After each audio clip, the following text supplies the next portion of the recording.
Talk 2. Sitting meditation and consuming food. Step by Step. 19 Essential Dharma Talks by Sayadaw Jotika. Before starting the main practice, one has to carry out some preliminary work, parikrama, or duties. Ask for forgiveness from the Triple Gem, Buddha, Dharma and Sangha, as well as from parents and teachers, from beginningless samsara up to the present. This helps protect samadhi from disturbances. Offer the body to the Triple Gem and to one's teachers. This reduces excessive concern for the body and prevents disturbances. During sitting meditation, too much concern about the body and frequent changing of posture make it difficult to see khandha dukkha.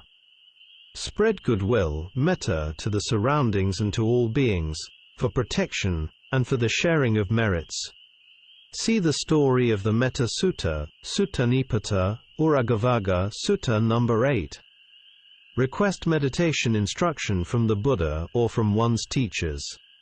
With conceit, even if one can discern anicca, one cannot see nibbana. Thus conceit itself can be a hindrance, for example, Venerable Anuruddha. Making requests before a Buddha statue, or a spiritual teacher, serves as a reminder for yogis to practice with reverence. With parikrama, the mind gains a sense of security, especially in quiet places, for example deep forests. DTAW dumb forest is a good example. In this way, the mind is not overly concerned with the body, and can move straight towards nibbana. Therefore, this duty, or preparatory work, should be done by every yogi. Practicing meditation means enriching oneself with the Dhamma. If one does not do so, one instead nourishes unwholesomeness and latent defilements. The enrichment of greed, hatred and delusion, together with unskillful actions, leads to the apayas. Mindfulness sati is very important for discerning latent defilements. Indeed, we can say that the beginning of the Dhamma is mindfulness. Among the 40 meditation objects, anapana is the best. Kasina objects, usually prepared as visual discs, require preparation. Asubha corpse, meditation can be too demanding. I once met a Western monk who practiced in Sri Lanka with corpses in a cave where human bodies were disposed of. He even took some color photographs of them. Anapana, however, can be practiced anywhere and acquires more time rather than special conditions. Without special conditions, yogi gets more time for the practice. Some people think that anapana meditation is only related to the Buddha, the Aggasavakas and the Mahasavakas. For example, Sariputta, Mahakassapa and others. They also teach people in this way. This is a commentary-based interpretation. The Buddha never taught people impossible things, such as the existence of a creator or creation. This is a problem of misinterpretation. As a result, some people gave up their practice. If there are differences, we must follow the suttas. If we do not try for ourselves, we should not speak blindly. To teach the fusa method for a beginning yogi, fusa means touching or contact, the same as phassa. Take a posture that you can maintain for a long time. The waist and body should be straight. If the head inclines downward, it leads to torpor. If one leans backward, it leads to agitation or fear, and the body becomes imbalanced. Let the mind watch at the entrance of the nostrils, and breathe in a natural way. Observe the touching of the in-breath and out-breath at the nostrils. If you practice with desire and interest, the practice will develop. At the beginning of the practice, if there is no experience of attention and noting, laziness will arise, leading to nodding, or the mind will move toward external objects. Therefore, practice with faith and confidence. This is an important point. It will lead to success, otherwise one cannot succeed. Without enjoyment and interest in practice, development cannot occur, and one must change one's state of mind. Without a vigorous mind, one cannot succeed in worldly matters. The same applies to spiritual endeavor. It requires even more confidence and vigor. When you practice, the power of the mind must be accompanied by confidence and vigor in order to succeed. Practice with patience and endurance in relation to difficulties, restlessness, and inconveniences. When you have sati, you know the restless mind. Without mindfulness, you do not know what is happening, and this is delusion, moha. Pulling the mind back to the object is right effort, mochi samavayama. For ordinary people, when they do a good and noble work or task, if they do not succeed 3 or 4 times, they usually give up. Noble persons, however, keep trying until they succeed. This is the difference between them. If you try again and again, it becomes right effort. In this way, sati and virya repeatedly pull the mind back to the object, and after some time the mind will settle down. How can something precious be achieved easily? You have to try many times. This is the meaning of bhavana, cultivation. To make a good knife, heating the iron and striking it only once is impossible. In Dhamma practice, it is even more difficult. Do not give up. Keep pulling the mind back to the nostrils. Do not lose mindfulness, otherwise it will lead to nodding.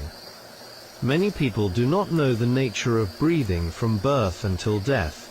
To die without sati is delusion, moha or avijja, which leads to sankhara. Practice anapana with effort in the 4 postures: sitting, walking, standing, and lying down. Train continuously until you are able to do it naturally. Some people find it easier in studies and good memories due to their strong ability to concentrate. This is the power of sati and samadhi. In the Mahasi system, the mind is concentrated at the abdomen. In the Sayadaw system, at the middle of the head.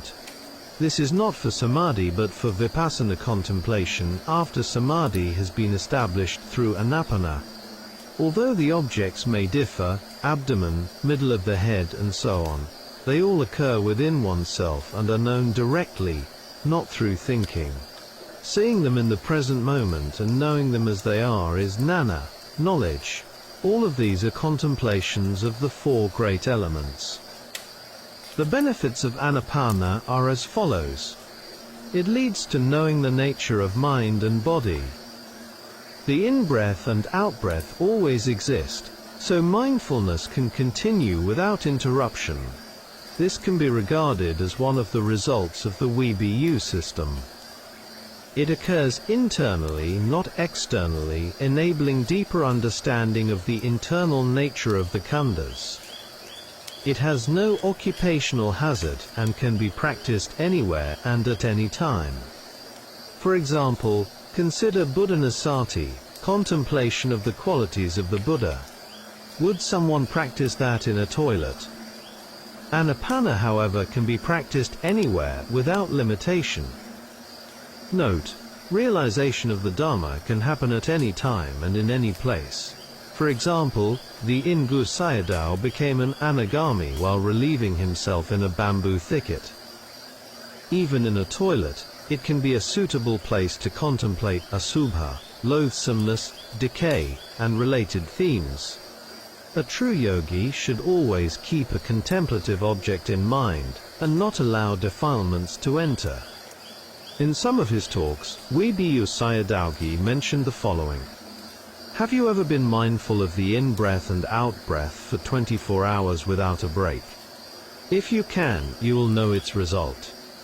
If the mind has stiffness, or if a lot of saliva comes into the mouth, this is not good for samadhi practice.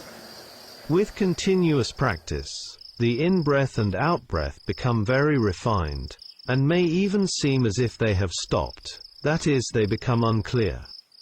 There is no need to be afraid or frightened, and there is no need to search for the breath. One should not breathe strongly in order to make it clearer. Simply collect the mind at the entrance of the nostrils, and observe. For example, if a train station has only one entrance, you only need to wait for the guests at that entrance. Some people experience gooseflesh during Anapana practice. Do not follow these experiences. Let the mind remain only at the entrance of the nostrils. Rapture, piti can pull the yogi away from the object. If rapture is not followed, samadhi will gradually become stable. Do not let the mind chase after these experiences, simply ignore them. Sometimes the body experiences sensations like a shower of coolness. This is similar to grinding rice paddy. We are not concerned with the husks, only with the white grains. If yogis do not care about rapture and happiness, samadhi becomes stronger, and rapture and happiness will naturally increase. If one experiences them often, one becomes accustomed to them. When the mind can be collected at one place, its power becomes stronger. Later, when practicing insight, this power can be used to contemplate seeing, hearing, and other phenomena. Contemplation during the consuming of food. Sayadaw gives instructions on reflection on food before eating. This is taught primarily for monks, but lay people can also practice it. For most people, eating is motivated by enjoyment or beauty. After correcting our mental states and then consuming food, we should reflect that the body is constructed of the four great elements, and is supported by conditions: action, karma, mind, chitta, temperature, utu, and nutriment, ahara. This is not me and not mine. In eating, there are two main contemplations: chewing and swallowing. Just as in walking one notes lifting, stepping and placing down the foot, when chewing food one notes chewing, and when swallowing, one notes swallowing. If these are noted as the main objects, sati does not fall away. One must note them with interest. During eating, put in effort to maintain mindfulness so that sati does not slip away. This is the practice of a yogi cultivating mindfulness, or of someone training himself towards nibbana. After swallowing food, the mind may arise with the intention or desire to take more food. Note this as wanting to take. Observe the nature of these movements. While chewing, the mouth is moving. After swallowing, it becomes calm. Wanting to take food has the nature of stimulation. Taking food has the nature of movement. One must contemplate these processes in order to discern them clearly. These are the main contemplations related to eating. They must be practiced repeatedly and carefully. Only through gradual, step-by-step practice does progress arise, like climbing stairs, one step at a time.